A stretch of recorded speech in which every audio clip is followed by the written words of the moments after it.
Joint director animal husbandry Nellore అండి.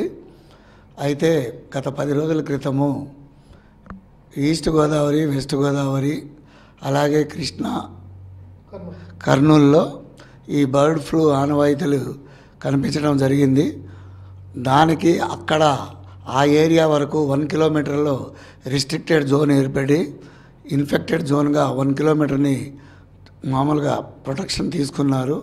దాని తర్వాత సరౌండింగ్ 10 కిలోమీటర్స్ కూడా అది బఫర్ జోన్గా చేసి అక్కడ తీసుకునవలసిన చర్యలన్నీ ఆ లిమిటెడ్ ఏరియాలోనే అక్కడ చర్యలు తీసుకోవడం జరిగింది.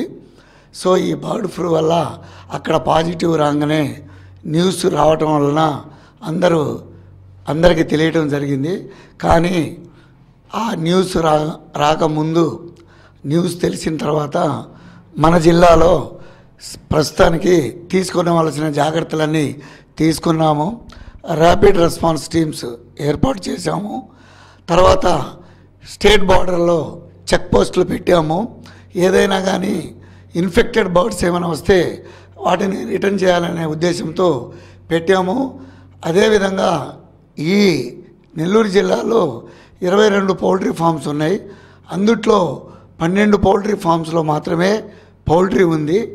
ఈ జిల్లాలో ఉన్న పశుసంవర్ధక శాఖ అధికారులందరికీ టెలికాన్ఫరెన్స్ కండక్ట్ చేసి ఈ బర్డ్ ఫ్లూ